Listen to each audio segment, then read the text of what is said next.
Hello dear students, नमस्कार। Class 12th वालों के लिए आज आपका टॉपिक जो था प्रकाश विद्युत प्रभाव वो आगे चल रहा था, उसका ये 8वां भाग है जिसमें हम आपको कुछ न्यूमेरिकल और इम्पॉर्टेंट फार्मूला बताएंगे जिससे आप न्यूमेरिकल लगा सकें। और न्यूमेरिकल में जो भी न्यूमेरिकल आप, क्योंकि यहाँ पर सब न्यूमेरिकल बताना आसान नहीं है, इसलिए हम आपको फार्मूला लिख देंगे जिससे आप क्या है न्यूमेरिकल लगाने की कोशिश करें। और जो न्यूमेरिकल ना आए वो आप स्क्रीनशॉट लेकर कमेंट बॉक्स में भेजें, हम उसका सॉल्यूशन आपके पास भिजवा देंगे, आपको सॉल्यूशन देंगे। और इसमें कुछ इंपॉर्टेंट क्वेश्चन भी होंगे जो आपके लिए बहुत ज़्यादा ज़रूरी हैं। तो इम्पॉर्टेंट सूत्र स्टार्ट किए जाएं। तो इम्पॉर्टेंट फार्मूले में नंबर 1 फार्मूला आता है आपका कार्यफलन W बराबर क्या होता है, सूत्र H न्यू जीरो। जहाँ W क्या है कार्यफलन, न्यू जीरो क्या है आपकी दहली आवृत्ति। न्यू जीरो बराबर एक सूत्र और होता है C बटे लैम्डा जीरो। जहाँ लैम्डा जीरो क्या होती है दहली तरंग दैर्घ्य, इसको हम अन्य नामों से भी जानते हैं, दहली तरंग दैर्घ्य, संस्तब्ध तरंग दैर्घ्य या फिर कट ऑफ वेवलेंथ कहते हैं। इसी प्रकार से न्यू जीरो को हम दहली आवृत्ति, संस्तब्ध आवृत्ति कहते हैं। इसके बाद W के बारे में हम आपको बता ही चुके हैं। W क्या होता है, वर्क फंक्शन, एक प्रकार की ऊर्जा होती है। और यह ऊर्जा कौन सी होती है, जो इलेक्ट्रॉन को धातु की सतह से बाहर निकालती है। तीसरा फॉर्मूला होता है आपका आइंस्टीन प्रकाश वैद्युत समीकरण के अनुसार। तो आइंस्टीन का प्रकाश वैद्युत समीकरण हम आपको बता चुके थे। E के बराबर क्या होता है, H न्यू माइनस W। इसका सेकेंड रूप E के बराबर H new minus H mu zero. ये E के बराबर यदि इलेक्ट्रॉन का, यदि कण का द्रव्यमान कितना हो m, अधिकतम वेग कितना हो v मैक्सिमम, तो इसकी गतिज ऊर्जा कितनी होगी, हाफ mv² मैक्सिमम बराबर H new minus H mu zero. इसके बाद 1/2 mv² मैक्सिमम बराबर H कॉमन कर सकते हैं, न्यू माइनस न्यू जीरो। या फिर एक फॉर्मूला और होता है आपका हाफ mv² मैक्सिमम बराबर H न्यू की जगह C बटे लैम्डा माइनस C बटे लैम्डा जीरो। C हम कॉमन कर सकते हैं तो आपका आ जाएगा हाफ mv² मैक्सिमम बराबर HC 1/λ माइनस 1/λ जीरो। ये सभी सवाल हैं जो न्यूमेरिकल हैं, जिससे आपके न्यूमेरिकल लग जाएंगे, मतलब कि फॉर्मूलों से। इसके बाद हम आपको इस फॉर्मूले को थोड़ा और चेंज कर सकते हैं।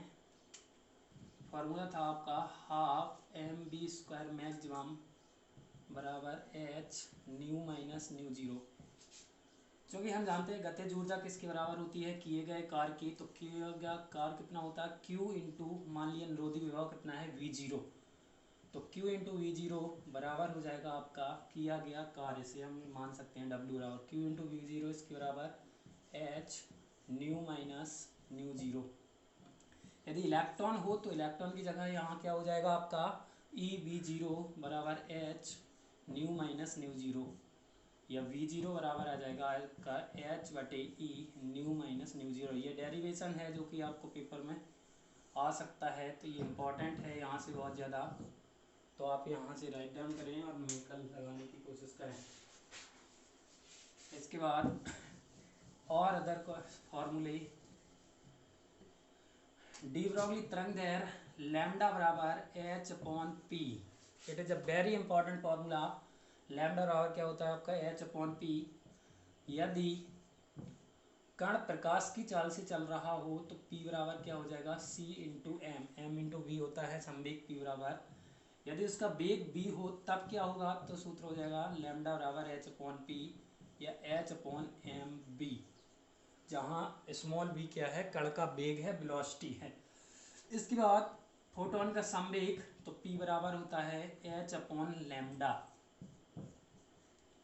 या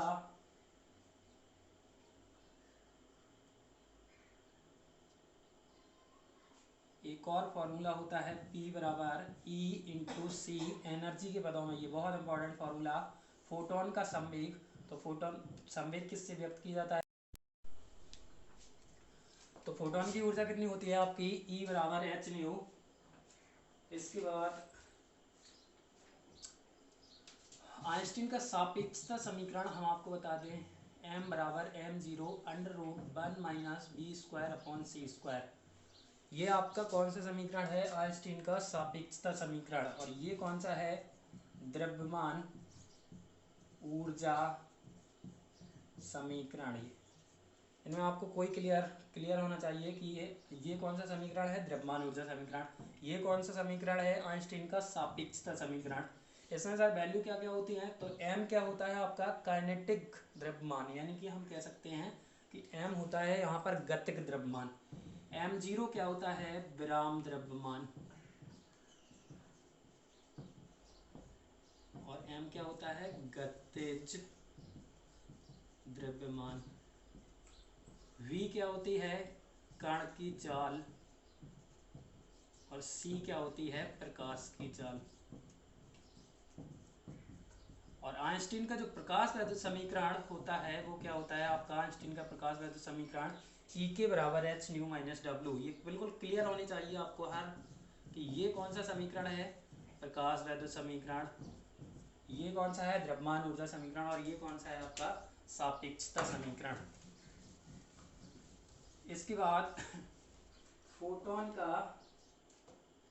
फोटोन की ऊर्जा हमने आपको बता दी। फोटोन की ऊर्जा कितनी होती है, E बराबर एम सी स्क्वायर या E बराबर एच न्यू। फोटोन का संवेग कितना होता है, P बराबर एच लैम्डा, P बराबर एच लैम्डा।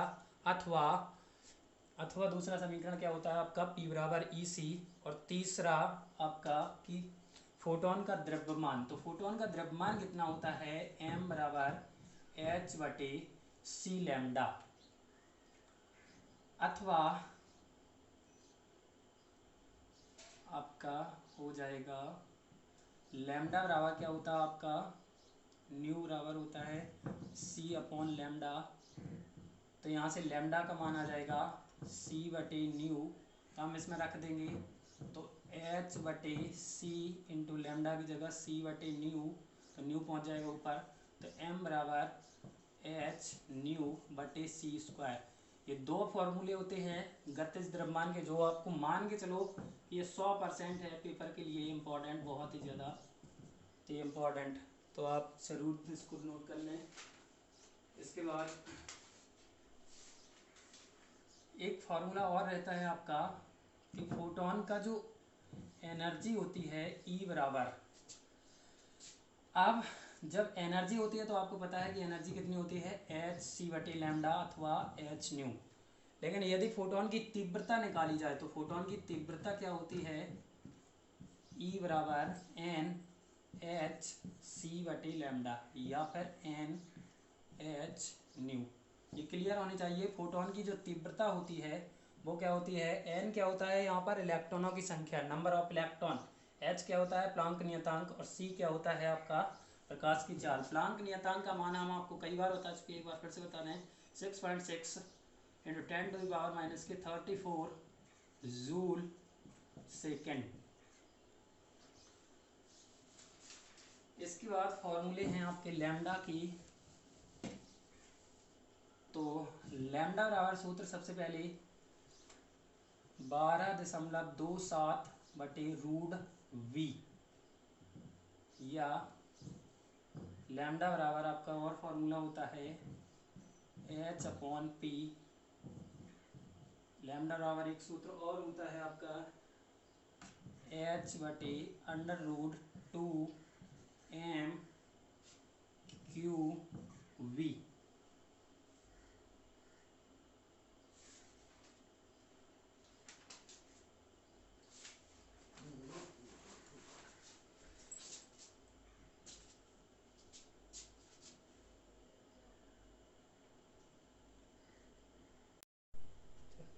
इसके बाद आपका ब्रैग समीकरण यहाँ से पूछा जा सकता है। तो ब्रैग समीकरण आप होता है 2d साइन थीटा बराबर n लैम्डा, जहाँ d क्या होती है आपकी परमाणुओं के बीच की दूरी होती है, n क्या होता है आपका नंबर ऑफ उच्चिष्ट होता है,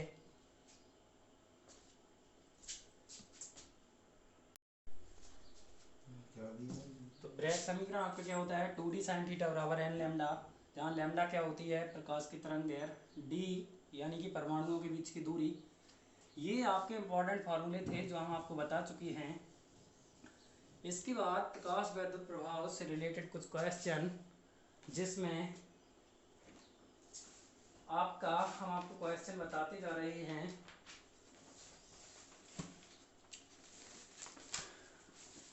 क्वेश्चन नंबर 1 है आपका कि क्वांटम सिद्धांत जो था उसका प्रतिपादन किसने किया था, यानी क्वांटम सिद्धांत को किसने बनाया था। तो इसके बारे में हम आपको बता चुके हैं कि क्वांटम सिद्धांत एक वैज्ञानिक थे आपके मैक्स प्लांक, जिनके द्वारा दिया गया था। और ये कब दिया गया था 1900 ईस्वी में दिया गया था। कार्य का मात्रक क्या होता है, तो कार्य का मात्रक हम आपको बता चुके हैं कि कार्य का मात्रक होता है आपका जूल, जो कि हम W के बारे में बता चुके। कार्य को किससे व्यक्त करते हैं, W से। मात्रक क्या होता है जूल।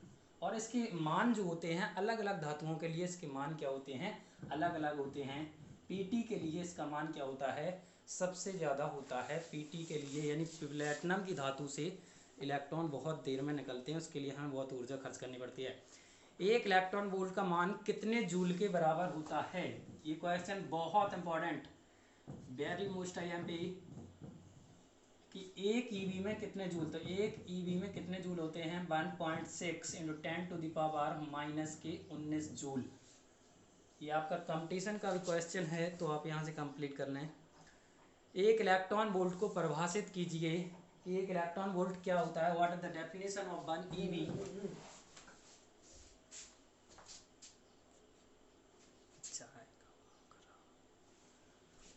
तो 1 इलेक्ट्रॉन वोल्ट जो होता है आपका, बेहद सरल परिभाषा है, हम आपको बता सकते हैं कि 1 इलेक्ट्रॉन को एक स्थान से दूसरे स्थान तक ले जाने में जितना कार्य करना पड़ता है वही ऊर्जा क्या कहलाती है, 1 ईवी कहलाती है। बिल्कुल सरल। क्या बताया हमने आपको, 1 इलेक्ट्रॉन को एक स्थान से दूसरे स्थान तक ले जाने में जितना कार्य करना पड़ता है उसी को हम क्या कहते हैं, 1 ईवी कहते हैं, 1 इलेक्ट्रॉन वोल्ट कहते हैं। जबकि उन बिंदुओं के बीच विभवांतर कितना हो, 1 वोल्ट हो। क्लियर परिभाषा आपको क्या बताई, 1 इलेक्ट्रॉन को एक स्थान से दूसरे स्थान तक ले जाने में किया गया कार्य क्या कहलाता है, 1 इलेक्ट्रॉन वोल्ट कहलाता है। जबकि उन बिंदुओं के बीच विभवांतर कितना होना चाहिए, आपका 1 वोल्ट होना चाहिए। क्लियर।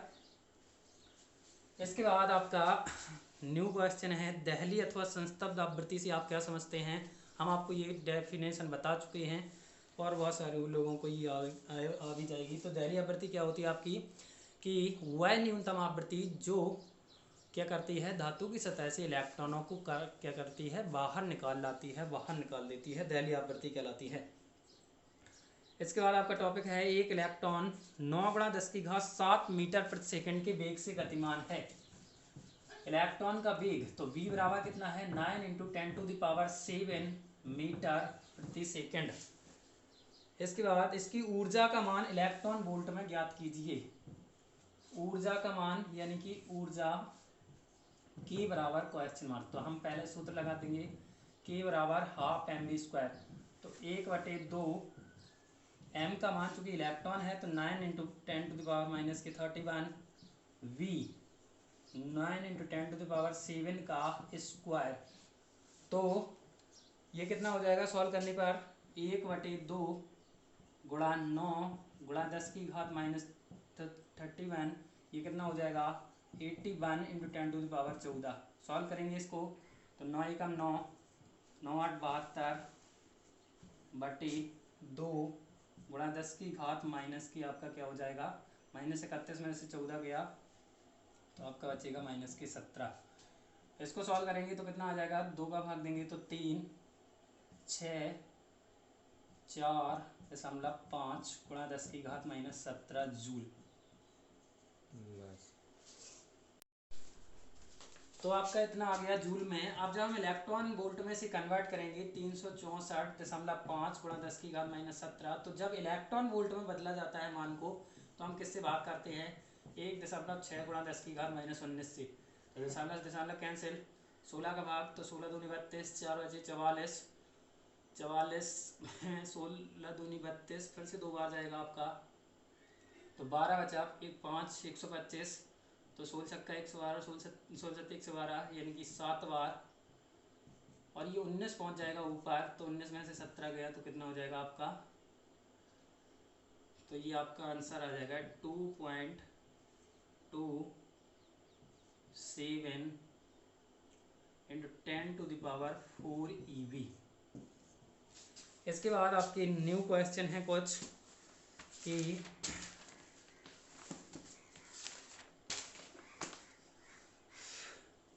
अब प्रकाश की द्वैती प्रकृति होती है। जी हाँ, हम आपको बता चुके हैं बिल्कुल कि प्रकाश में ड्यूअल नेचर पाया जाता है, दोहरी प्रकृति होती है, और ये हम आपको पूरा बता चुके थे विस्तार में।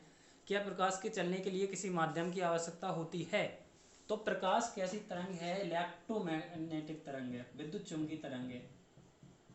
तो प्रकाश के चलने के लिए माध्यम की आवश्यकता नहीं होती है अकॉर्डिंग टू मैक्सवेल विद्युत चुंबकीय तरंग सिद्धांत। तो मैक्सवेल ने बताया था कि प्रकाश कैसी तरंग है? विद्युत चुंबकीय तरंग है, और विद्युत चुंबकीय तरंगों के चलने के लिए माध्यम की आवश्यकता नहीं होती। सो प्रकाश के चलने के लिए भी माध्यम की आवश्यकता नहीं होती। क्या प्रकाश इलेक्ट्रॉन की अधिकतम गतिज ऊर्जा आपतित प्रकाश की तीव्रता पर निर्भर करती है? इलेक्ट्रॉन की अधिकतम गतिज ऊर्जा तीव्रता पर निर्भर करती है। जितने ज़्यादा इलेक्ट्रॉन आएंगे उसकी तीव्रता उतनी ही ज़्यादा होगी। क्या प्रकाश वैद्युत धारा आपतित प्रकाश की तीव्रता पर निर्भर करती है? हाँ बिल्कुल। तो ये भी आपका सही है कि प्रकाश वैद्युत धारा यानी आई इज डिपेंड ऑन तीव्रता। जितने ज़्यादा इलेक्ट्रॉन आएंगे, स्वाभाविक है धातु से जितने ज़्यादा फोटोन आएंगे धातु से उतने ही इलेक्ट्रॉन निकलेंगे, और जब धातु से इलेक्ट्रॉन निकलेंगे तो आपका क्या हो जाएगा कि धारा ज़्यादा बहेगी। आइंस्टीन का प्रकाश वैद्युत समीकरण लिखिए। तो आइंस्टीन का प्रकाश वैद्युत समीकरण क्या होता है, हम आपको बता चुके हैं। ई के बराबर क्या होता है, एच न्यू माइनस डब्ल्यू, या फिर H new minus H mu zero. बहुत सारे रूप होते हैं इसके, आप सॉल्व करेंगे और आगे क्वेश्चन को। प्रकाश का तरंग सिद्धांत क्या होता है? तो प्रकाश का तरंग सिद्धांत हम आपको बता चुके हैं हाइगेंस वाले लेसन में कि प्रकाश तरंग के रूप में चलता है। किसी भी स्रोत से जब प्रकाश निकलता है तो उसके चारों ओर वो किसके रूप में चलता है? तरंगों के रूप में चलता है। इसी को हम क्या कहते हैं? आपका प्रकाश का तरंग सिद्धांत करते हैं, जिसके लिए किसी न किसी माध्यम की आवश्यकता होती है। वो आपको हम एक बार पुनः बता देंगे। इसके बाद आपका और कुछ इम्पोर्टेंट क्वेश्चन है क्योंकि ये लेसन आज समाप्त है। इसके बाद हम आपका न्यूमेरिकल आप लोग लगाएं, और जो न्यूमेरिकल ना आए आप हमसे पूछ सकते हैं। प्रकाश विद्युत प्रवाह में कौन सी भौतिक राशि क्या रहती है? संरक्षित रहती है। तो ये प्रकाश विद्युत प्रवाह में भी आवृत्ति का है। ये आवृत्ति क्या होती है? संरक्षित रहती है। आइंस्टीन का प्रकाश वैद्युत समीकरण लिखिए, हम आपको बता चुके हैं, बोर्ड पर लिखा हुई है। इसके बाद प्रकाश वैद्युत प्रवाह की विफलता व्याख्या की तरंग सिद्धांत विफल क्यों हो जाता है? तो ये हम आपको वीडियो में बता चुके हैं। ये आपका वीडियो एक बना है, उसमें आप देख लीजिए, वीडियो तीसरा है शायद। तो उसमें हमने आपको बताया था कि तरंग सिद्धांत के अनुसार प्रकाश वैद्युत प्रवाह की व्याख्या क्यों नहीं की जा सकती है। फोटोन का ब्राह्म द्रव्यमान कितना होता है? ये कंपटीशन के लिए इंपॉर्टेंट क्वेश्चन। फोटोन का ब्राह्म द्रव्यमान सदैव याद रखना आप लोग कितना होता है? 0 होता है। फोटोन का आवेश कितना होता है? तो फोटोन क्या है? आपका उदासीन कण होता है, और जब ये उदासीन कण होता है तो फोटोन का आवेश कितना हो जाएगा? आपका 0 हो जाएगा। इसके बाद एक और क्वेश्चन है, फोटोन की ऊर्जा 20 इलेक्ट्रॉन वोल्ट है। फोटोन की ऊर्जा E बराबर आपका कितना है? 20 EV। तो हम चेंज करेंगे EV को, जब चेंज करेंगे तो 1.6 × 10⁻⁻19 जूल। 0 से आपका दशमलव खत्म, 16 दूनी 32, तो ये आ जाएगा 32 × 10⁻⁻19। तो लैम्डा का मान पूछ रहे हैं वो, तो लैम्डा का सूत्र क्या होगा? hc/E। hc का मान 6.6 × 10⁻⁻34 3 × 10⁸ बटे 32 × 10⁻⁻19। जब इसको सॉल्व करेंगे तो ये आपका हो जाएगा 32 से ये कट जाएगा लगभग 2 बार, तो 2 3 और 19, 34 में से 8 गया 26, 19